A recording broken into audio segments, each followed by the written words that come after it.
Hey cuties.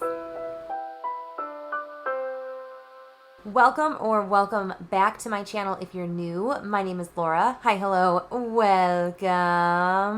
I am so excited for my introduction to my 2024 eye bank, and I'm so excited. This is just a continuation of what I was doing for a few months last year, which was doing an eyeshadow low-buy bank. But I figured since it's a new year, I'm going to just kind of reintroduce the project. My bank is still going to have the points that I accumulated last year, but I figure maybe we just kind of want to recap what the bank is. Maybe you're new to the channel. You want to just know what a low buy or a low buy and an eyeshadow low buy. A low buy is a beauty bank type of project where you give a point value to every product and you accumulate those products as you use them or hit pan in them. And when I say hit pan, I mean like actually hitting like the bottom of an eyeshadow. So that's kind of what hitting pan is. It's hitting the bottom of whatever the product is pressed or smushed or squeezed into. So that you can gain points and you can set the points however you want to set them. For me personally, I am doing this specifically for eyeshadow, and an eyeshadow low buy is really targeted to help me curb my spending. I am pretty good with my makeup spending in every other avenue of my collection. I am okay, and I really have hunkered down and realized what do I like to spend my money on, what do I find the most enjoyment in. My workhorse kind of products, and I want my products to be workhorse products. I want them to be bought, use the whole thing, and then move to the next thing. That's what my hopes and dreams for eventually my collection will be at some point. Like my foundations, concealers, that kind of thing. I don't get too excited about those kinds of products. But eyeshadows, oh my goodness, I love eyeshadows. I like trying different brands and really figuring out what's the best for me kind of thing. That's kind of what a low buy is. It's just a tool to help curb your spending habits, and that's really what I'm using this for, is to curb my spending habits. And that kind of leads to the question of why am I doing this solely eyeshadow based? And I, through doing No Pan Left Behind last year, which if you didn't see, my last video was actually my introduction for No Pan Left Behind for this year, 2024. And doing the No Pan Left Behind last year really opened my eyes to just how much redundancy I have in my collection. Shades that I don't like, don't serve me. And it really has allowed me to get to know my collection a little bit better than I had previously. There were shades in my collection prior to doing my No Pan Left Behind that I hadn't even touched. And kind of incorporating that little tiny, like that aspect of doing a No Pan Left Behind into this no buy or low buy bank has been helping me. No Pan Left Behind last year, and really realizing how long it takes me to use everything, I still have that hankering, that want, that desire to buy new eyeshadows and bring them into my collection to try, to test, to see them out. And I don't need eyeshadows. I have plenty of eyeshadows to get me through, and if I don't have an eyeshadow shade, like a specific one, 9 times out of 10 I can mix and layer shades on top of each other to create something that is similar enough to like that new shiny exciting product that I can't seem to get out of my head kind of thing. It also has allowed me to really continue to evaluate my collection, see what actually holds value to me, see what I actually want to reach for, what I don't want to reach for, and really try to just get more usage in my collection. And most importantly, I want to do this eyeshadow low buy bank to save money. I overspend on eyeshadows, and it's really specifically eyeshadows. I just overspend. I just make it rain for eyeshadows. I don't care. Josh and I have this kind of joke where if he buys a record or like something that he likes to collect, I'm like, ooh, well, I can buy some makeup then. Since it's a new year, I just want to set the ground rules moving forward as well and let you guys know the rules that I have for my eyeshadow bank. And this is just specific for me. I thought of these rules to help me with my collection and my eyeshadow spending, and helping, like, actually helping me curb my eyeshadow spending instead of making like, well, this is fine, well, that's okay. And it's like the caveats always pop up in my head when I'm about to make an impulse purchase. Having these ground rules and just actually sticking to these rules and not changing them is going to help me stay accountable to myself. I'm only doing this so I could stay accountable to myself, and I just thought maybe you would want to see the journey also. Also, I'm really bad at mentioning this. I always have the rules and everything. My Google spreadsheet is always listed in the description box for you guys. So if you need inspiration, want to see how I'm tracking things, all the information typically is updated in as close to real time as I can. The tallies, at least, I try to get them every day. If not, I do a broad sweep of them, because we're back to that bullet journal, writing her makeup down BS for 2024 still. So I will have that in the description. I have two different ways that I have my rules for my eyeshadow bank. I have my gaining points, and then I have my spending points. So my gaining points is, how do I earn points for my eyeshadows and like my consumption for eyeshadows, that drive to want to cash in my points that I saved in my bank and splurge on whatever product that I want. I can gain points in 7 different ways, and I'm always excited to gain points, because that means I can save them and squirrel them away and then spend them later. But I have 7 different ways to gain points. First is if I no pan left behind a palette. And since it's the beginning of the year, we're starting things off fresh with my no pan left behind challenge again. So I'm going to hold this palette up because it's been on my desk, just, it's one of the winter palettes I wanted to focus on.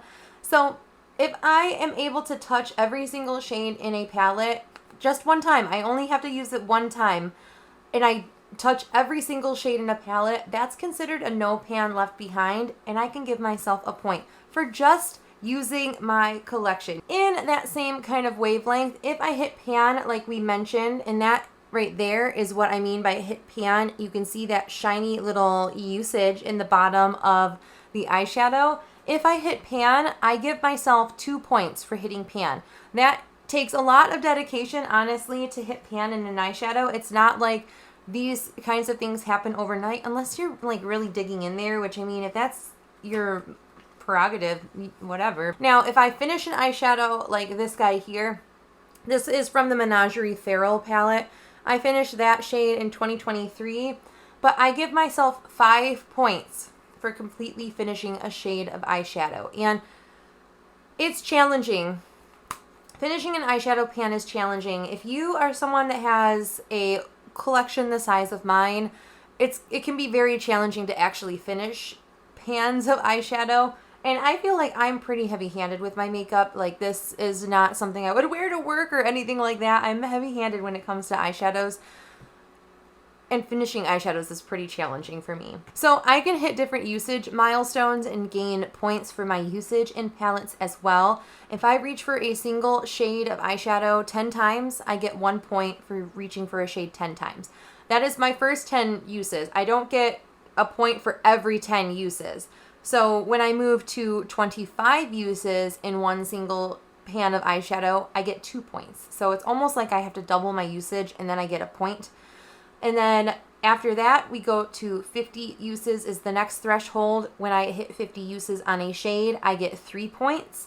And then 100 uses on an eyeshadow, I get 4 points for that. I feel like the usage is going to be a lot more interesting in a few months when I've actually accumulated a lot more usage in shades of eyeshadow. In the spreadsheet that's listed, the Google sheet that's listed in the description box, I do have my full tracking information as well. And I can filter my tracking to different ways. So if I want to see what shades I have the closest to 25 uses, and like maybe I want to focus on those shades in a month, I can filter my spreadsheet and focus on those kinds of shades. Alternatively, we can talk about how I spend my points now. So we gain the points so we can do the fun thing, which is spending the points. So I have a general rule that eyeshadows, when they come into my collection, they're worth 10 points. So I know it's, and I almost changed the rule for this. That's something we're going to talk about next. So every single pan of eyeshadow coming into my collection is worth 10 points. If I have a 12 pan palette like this, it's going into my bank and taking 120 points out. If I have a 6 pan palette like this guy, I'm taking 60 points out of my bank. So it really depends on the size of the eyeshadow palette, not necessarily the amount that I spend on a palette. It's more of a, like, how much product is coming into my collection, not how much am I spending. So I feel like in years past, I tried to play the game where I'm using more expensive things up and I'm bringing less expensive things into my collection, where maybe I'm okay splurging on some items if I'm bringing less items in. I do have a couple, like, I want to say like a BOGO offer. I have a couple rules where if I'm redeeming my Ulta points on a palette and redeeming like full value for that palette, I'm having the cost of the eyeshadow pans getting into my collection. Because that's on my desk, I can use this as an example.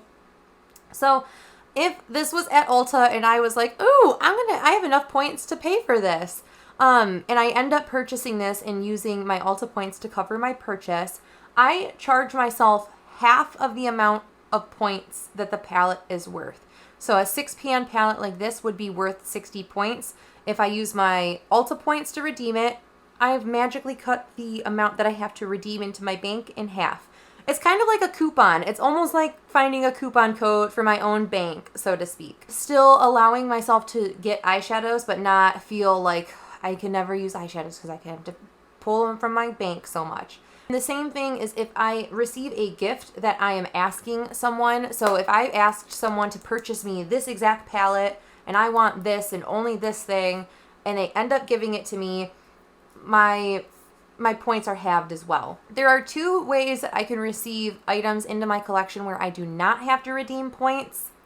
If someone just knew that I loved purple eyeshadow, maybe you know that this is my favorite brand, and you saw it in the store and saw, that looks like something Laura would like, and then picked it up and gave it to me, I don't charge myself points for that. And then PR does not impact my points at all, my bank at all. I really am living by the motto of leaving a treat a treat. So if it's something that I wouldn't have bought myself, wouldn't have even thought about, it's free in my bank. But if I've thought about it, I've asked for it, I want it, I bought it. I almost changed the rules on this project the other day. I was really contemplating and hemming and hawing over, like, man, I really just feel like I'm not going to be able to spend points, and like I really was trying to justify a purchase, and I was kind of going through my numbers and thinking, like, why did I make my finish an eyeshadow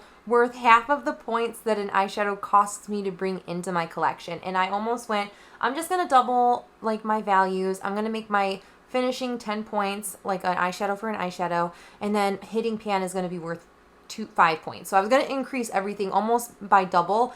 And I sat down to myself and I really just almost like had to slap myself and say, don't, like, this is a challenge. This is going to be challenging. You might slip up, but that's part of the journey. Now we'll just recap my December predictions versus my reality on what points ended up coming into my collection. So I started December with 12 points in my bank, which I thought I was really excited about that. I had a positive, I had splurged, I had bought a palette in November, so I had some points leave my bank. I was predicting that I would gain 11 points from No Pan Left Behinding the remaining palettes and singles collections that were in my collection. I ended up getting 11 points, which I was so excited about. Then my 10 uses, I did want to meet my 10 uses on 3 shades from my Rogue palette as well as a matte cream shade. I ended up meeting those. Plus, I actually met it in 2 additional shades on top of those ones. So I ended up gaining 6 points. I thought I was going to gain another 2 points to use a shade 25 times. If I hit 25 uses, I get 2 points, just as a little reminder. So I thought I was going to bring 2 points back into my collection. I ended up hitting 25 uses on 2 different shades for points in my bank. And then I was actually planning and did hit 50 uses on 1 shade in the course of the month, which was very exciting. humongous accomplishment, 50 uses. I did want to hit pan on 4 different shades, which would have been 8 points added into my collection. I ended up hitting pan on 5 eyeshadows in total, so I ended up bringing 10 points into my bank for the month. And then finishing eyeshadows, I was really excited. I did finish 1 eyeshadow. I predicted that I would, and I did hit that goal.